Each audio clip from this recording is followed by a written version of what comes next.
કરીએ એમ. ના ના આપણી શું સંકલ્પ કાલે નહીં આપણે 2016ની એટલે એમ એક આધ્યાત્મિક સંકલ્પ ને એક વ્યવહારિક સંકલ્પ શું કર્યો એમ. તો એ કે મેં તો એક જ સંકલ્પ કર્યો છે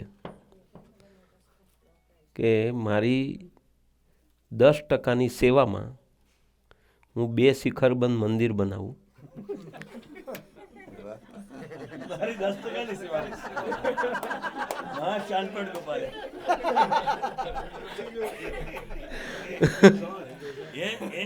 અને મને પછી હઠમાં નિરસા પણ ન આવે અને નિર્દોષ બુદ્ધિ દ્રઢ રહે અને સેવા થયા કરે નિર્માની ભાવે. Do they have Arizona lottery or do they have...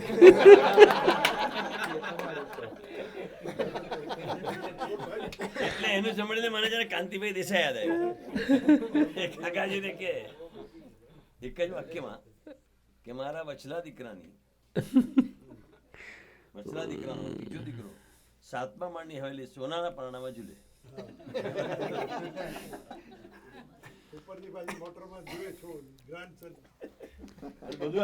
બધું માગેલું. સહજાનંદ સ્વામી મહારાજની જય, અક્ષર પુરુષોત્તમ મહારાજ પ્રત્યક્ષ ધામ ધામી મુક્તોની જય જય જય. પ્રગટ બ્રહ્મ સ્વરૂપ કાકાજી મહારાજ, પપ્પાજી મહારાજ, બંધુ બેલડી શતાબ્દી મહોત્સવની જય. પ્રગટ બ્રહ્મ સ્વરૂપ હરિપ્રસાદ સ્વામી મહારાજ આત્મીય યુવા મહોત્સવની જય. સંત ભગવંત સાહેબજી મહારાજ અમૃત મહાપર્વની જય જય જય. आज के आनंद की जय. दिनकर भाई के प्रागट्य पर्व की जय. बस आज વધારે बहुत ज़्यादा વધારે વાત નથી કરવી. દિનકરભાઈએ સરસ આશીર્વાદ આપ્યા. મોટા પુરુષનો જ્યારે પ્રાગટ્ય દિન હોય ત્યારે એમ કે રાજાનું ગાદીએ બેસે તો જેલને દૂધે ધોઈ નાખે. એમ આવા પુરુષો આવા પ્રાગટ્ય પર્વ અને એવા સારા દિવસો હોય ત્યારે એમના અંતરમાં પણ એક ભાવના હોય અને બધાને ગુના માફ કરી દે. એવી રીતે આજે દિનકરભાઈના પ્રાગટ્ય પર્વ એમના ચરણોમાં એ પ્રાર્થના કરી કે અમારા સૌના જે કાંઈ પણ ગુના ભૂલચૂક ક્ષતિ દિનકરભાઈ દરરોજ જ્યારે પણ પ્રાર્થના કરે દિવસમાં 10 વાર કરે તો 10 વાર બોલે કે અમારા ગુના ભૂલચૂક માફ કરી દેજો, આપના ગમતામાં સેજે સેજે વર્તાવજો. એમ આપણે આજના દિવસે તો સાચા હૃદયથી એ માગીએ કે અમારા જે કાંઈ ગુના ભૂલચૂક ક્ષતિ હોય એ બધું માફ કરી દેજો અને અખંડ આપની પ્રસન્નતાને માટે જીવન જીવાય એવા બળ બુદ્ધિને પ્રેરણા આપજો. દિનકરભાઈનું જીવન જ એવું છે. દિનકરભાઈ એવી રીતે જીવન જીવે છે આપણી સામે અને એમનો એક આગ્રહ પણ છે આપણી માટે કે તમે પણ બધા આવી રીતે જીવન જીવતા થાઓ. હવે આજે થઈએ તો પણ એમને આનંદ છે, 5 વર્ષ પછી પણ વિચારીએ તો પણ એમને આનંદ છે અને કદાચ આ જન્મે નહીં ને નેક્સ્ટ જન્મે કરશું તો પણ એ છોડે એમ નથી. કેમ કે ગુણાતીતાનંદ સ્વામીનું શું કહેવાય બિરુદ છે. એમણે કહ્યું કે પહેલાં તો મને એક જ વાતનો આગ્રહ હતો, અરે પહેલાં મને 2 આગ્રહ હતા પણ હવે એક જ વાતનો આગ્રહ છે અને એ આગ્રહ એ છે કે સૌને મારા જેવા સાધુ બનાવવા છે. અને ગુણાતીત પુરુષોને હંમેશા એ હોય જ છે, ભલે એન કેન પ્રકારે પણ એ આપણને એવા બનાવવા માગે છે અને એ જ આપણી ઉપર સૌથી મોટી કૃપા છે. એમના સંબંધમાં આવ્યા એટલે એ કરવાના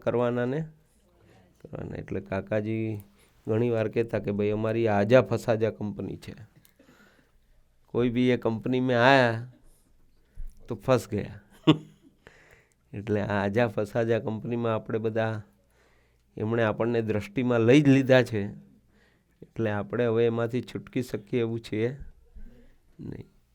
તો આપણે હોંશે હોંશે ઓહો ભાવે મહિમાથી એમને રાજી કરવાની ભાવના કરીએ તો પણ એ રાજી થઈ જશે. એક્સેપ્ટ કરીએ, સ્વીકાર કરીએ તો પણ એ રાજી થઈ જશે. એમને ખબર છે કે જીવની કક્ષા શું છે, અને એ બધું જ જાણે છે કે આપણી કેટલી શું કરી શકીએ એમ છીએ. છતાં પણ એ ઈચ્છા રાખે છે, તો એમની પાછળ એમની શક્તિ બહુ મોટી છે. એટલે આજે સાચા દિલથી એ જ પ્રાર્થના કરીએ. દિનકરભાઈની જે મહાત્મા છે એ મને ઘણીવાર વિચાર આવે. અમે એક અમારે ત્યાં હતા રામકૃષ્ણ સાહેબ કરી, એ રામકૃષ્ણને ત્યાં આવે તારદેવ ઘણીવાર, પછી અમેરિકા આવવાના હતા શરૂઆતમાં બહુ 87, 88 મેરે 89 કે 90માં કે કંઈ આવવાના હશે. તો એ તારદેવ આવતા હતા, એટલે તારદેવ અમે એને કહ્યું ભાઈ તમે જાઓ છો અમેરિકા તો શિકાગો જજો અને દિનકરભાઈને મળજો. દિનકરભાઈ મળવા જેવા છે, અને દિનકરભાઈને મળશો તો તમને બહુ જ આનંદ થશે. એ કેવા છે, આ છે, તે છે. વસીભાઈએ પણ એમને બધો મહિમા બતાવ્યો, અમે પણ મહિમા બતાવ્યો, બાપુએ પણ કહ્યું હશે, બધાએ પોતપોતાની રીતે મહિમા એમને કીધું. અને પછી એ કે હા હું જરૂર જઈશ, તમે આટલું બધું મને કહો છો તો આઈ વિલ ગો શ્યોરલી. પછી અમેરિકા આવ્યા, પછી અહીંયા પણ આવ્યા, પછી અહીંયા 2-3 દિવસ રહ્યા હશે, પછી પાછા આવ્યા.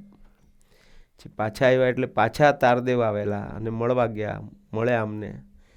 કીધું કેવું લાગ્યું, શિકાગોમાં ગયા હતા? તો કે હા.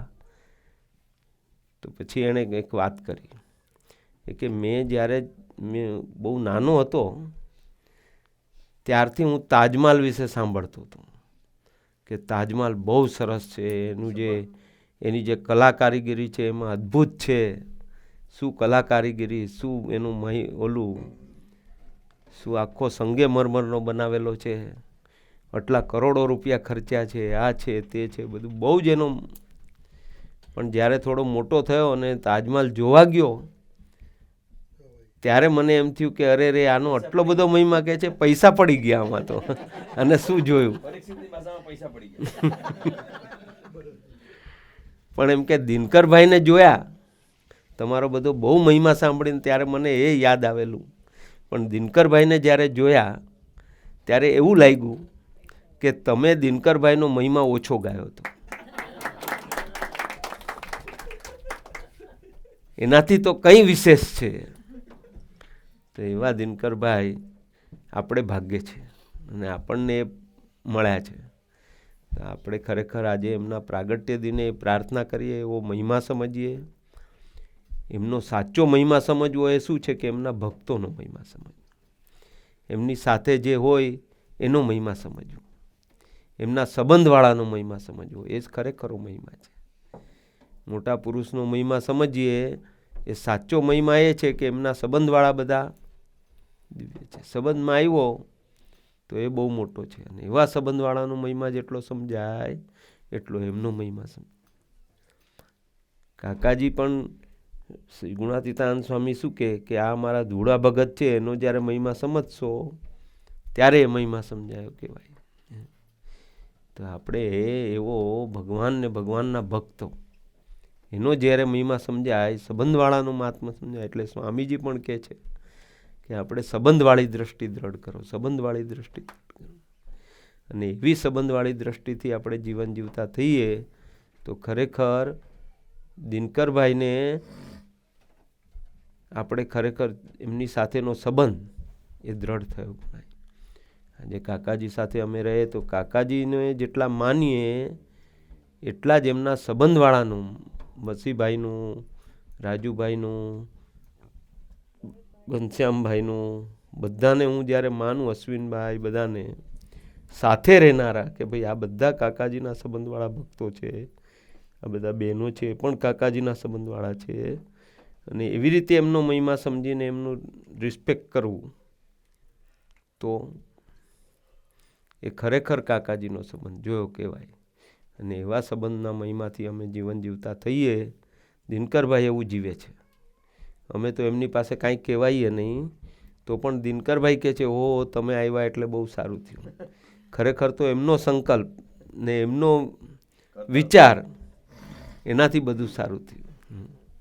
પણ મોટા પુરુષો આપણને ક્રેડિટ આપે ને આપણને કરાવે બધું આપણાથી.